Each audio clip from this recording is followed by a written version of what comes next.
नमस्कार दोस्तों, स्वागत करती हूँ आपका एक बार फिर से एक छोटी सी कहानी के साथ अपने YouTube चैनल पर, जिसका नाम है अर्चना सुनाती कहानियाँ। तो चलिए कहानी शुरू करते हैं। मैं मेघा हूँ। अभी अभी शादी के बाद मैं और मेरे पति सूरज एक बड़े शहर में आए हैं। हम 2 ही लोग हैं। एक बड़ा फ्लैट है, मेरे पति की अच्छी जॉब है। मैं कभी कभी यह सोचती हूँ कि मुझे बहुत अच्छा पति मिला है। शहर में आए अभी हमें कुछ दिन ही हुए हैं, तभी मेरे पति एक 18 साल की लड़की को एक दिन घर ले आए। कहा कि गरीब है, इसे काम की जरूरत है।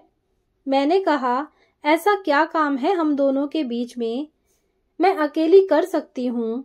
लेकिन उन्होंने बोला, यह यहीं रहेगी और कुछ काम करेगी। मैंने बोला, ठीक है। किसी अजनबी जवान लड़की को इस तरह अपने घर में रखना मुझे कुछ समझ नहीं आया, वो भी जब मैं मना कर रही हूँ। रात में मैंने सोचा कि उनसे पूछूं कि आखिर यह लड़की कौन है, लेकिन रात जब मैं कमरे में गई तब वो अपने लैपटॉप पर मीटिंग में बिजी थे। जैसे ही मैंने दरवाजा खोला, मुझे हाथ से इशारा करके चुप रहने को कहा। मैं बिस्तर के एक साइड पर सो गई।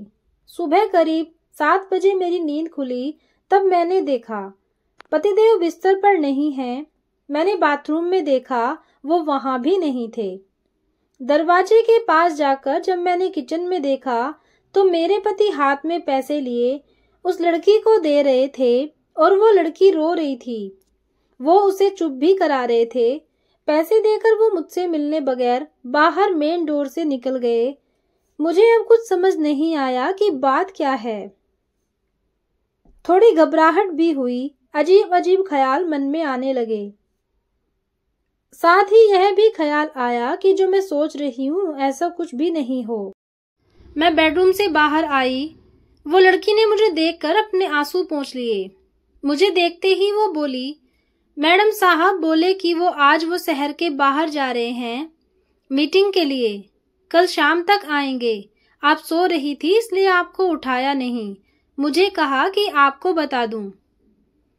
मुझे उससे बात करने का बिल्कुल भी मन नहीं था, इसलिए मैंने उसकी तरफ देखा भी नहीं। बस अब मैं अपने बेडरूम में बैठी कुछ सोच रही थी। शादी को अभी 1 महीना ही हुआ है और मैं उनके बारे में ना जाने क्या क्या सोचने लगी। लेकिन उन्होंने मुझे सोचने का कारण भी दिया है। एक तो यह लड़की वो अचानक ले आए। मेरे मना करने के बाद भी उन्होंने इसे यहाँ काम पर रखा और आज वो उसे रुपए भी दे रहे थे।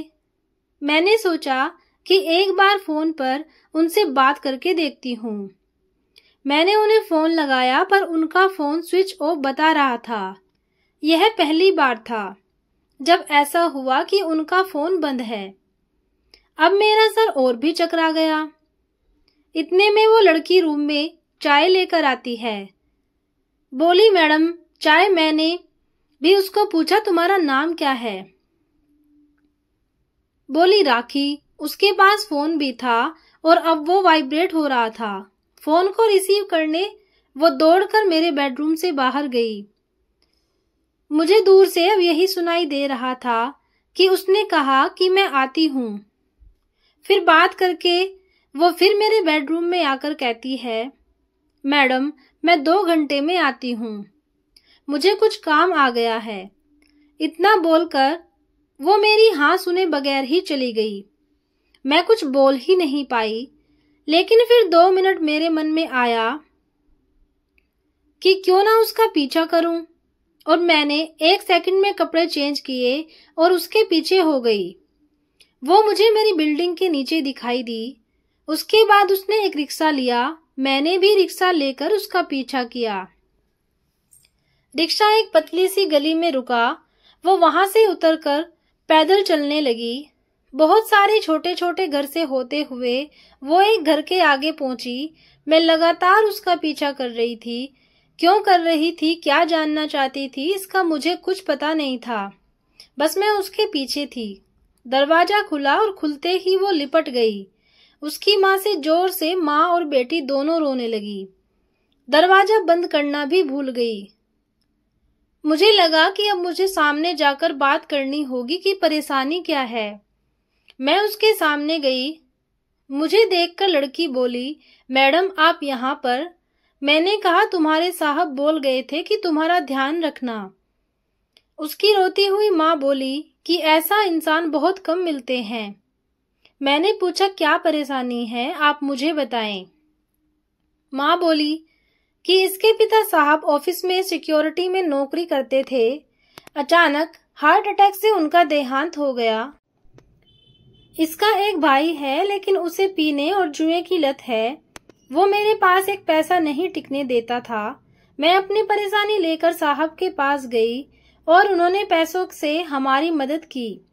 साथ ही उन्हें जब मैंने बताया कि इसका भाई ऐसा है, तो उन्होंने कहा कि इसका यहाँ रहना सही नहीं है, इसलिए वो इसे अपने घर को ले गए। मैं इनकी बातें सुन ही रही थी कि उनका फोन आया। मैंने फोन रिसीव किया। सूरज बोले कि उनका फोन रात में मीटिंग की वजह से चार्ज नहीं था, इसका कारण बंद आ रहा था। मुझे पूछा कि कहाँ हो तुम? मैंने बोला कि मैं उनके घर आई हूँ। सूरज बोला, हाँ मैं रात में तुम्हें बताने वाला था, पर मीटिंग की वजह से लेट हो गया और तुम सो गई।